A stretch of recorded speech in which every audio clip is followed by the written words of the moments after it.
Good morning, everyone. This is Kendall Askins from Stimulating Minds. Askins stimulates over on all of our social media platforms, joining you another day with another Rethinking Math. And today, I want to talk to you guys about discourse.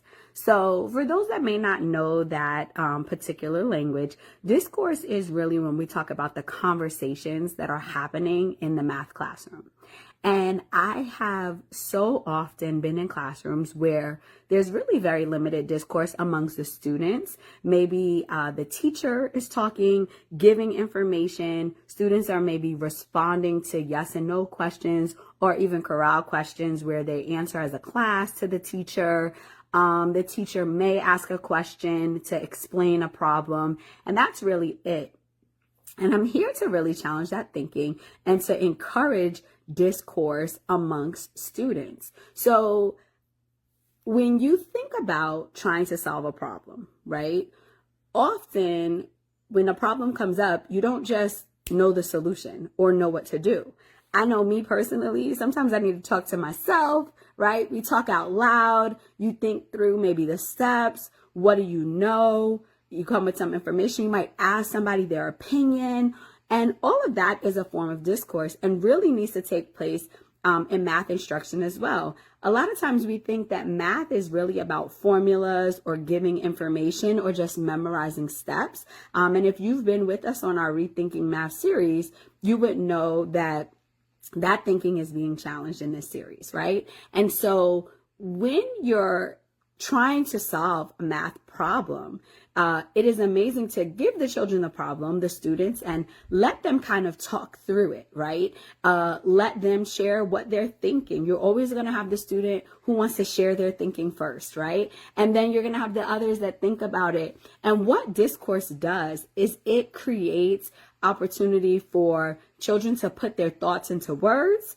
It creates opportunity to disagree and teach people how to disagree. It creates opportunity for children to express why they're thinking something or to see if their thinking makes sense, even to come up with examples of their thinking, right? And we know that in order to really truly demonstrate your knowledge of something, the best way to do that is by talking about it, right? If I can explain to somebody, this is how you do it, or this is why, that shows that I have a very high level of understanding. Have you ever had something where somebody asked you if you knew something and you say, oh yeah, I know that. And they said, can you explain it to me or can you tell me?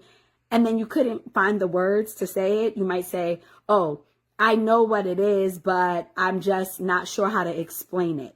That shows that you still may have some questions or you're still a little bit unsure about how to put that. So one of the highest levels, right, of learning and of knowing that you truly understand something is to be able to put it into words, to explain it to somebody else. So when we create opportunities for there to be discourse in the mathematics classroom, what we're doing is we're creating opportunity for our students to solidify their learning, to really understand it, and to be able to have an understanding of it at a high level.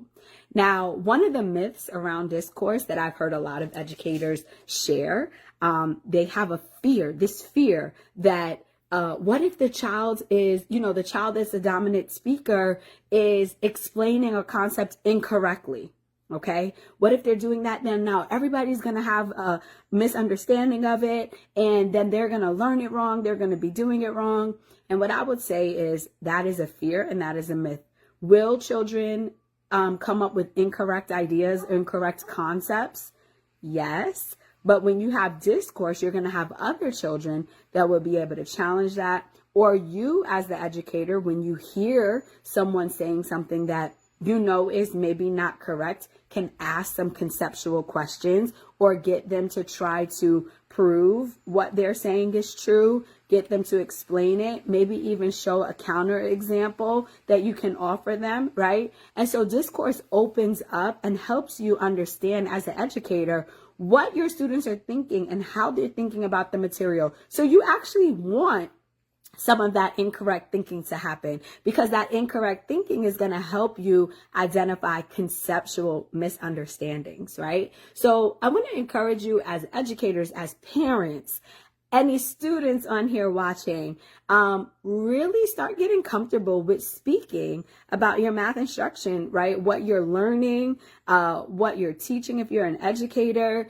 Get comfortable with allowing students to talk about that and to try to work out solving problems on their own. You will be very surprised with all of the techniques and the strategies that students come up with utilizing their prior knowledge and their thinking.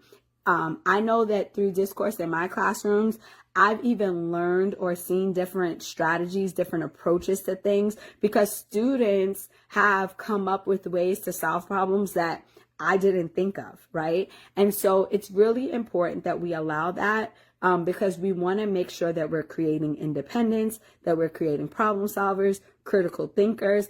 And the only way to do that is to allow them to talk through those concepts and those things that they're learning. So let's hear some ideas. As a student, as a learner, has discourse been beneficial to you? Are you afraid to talk about math? Do you enjoy talking about it? Let's hear some comments below. And then maybe this video has helped you rethink how to speak about math. If you have a new idea about what that might look like, comment below. Let's continue to empower our students to be the best version and to really embrace the mathematics so that they can maximize their success. I'll see you guys back here next week for more fun. Bye.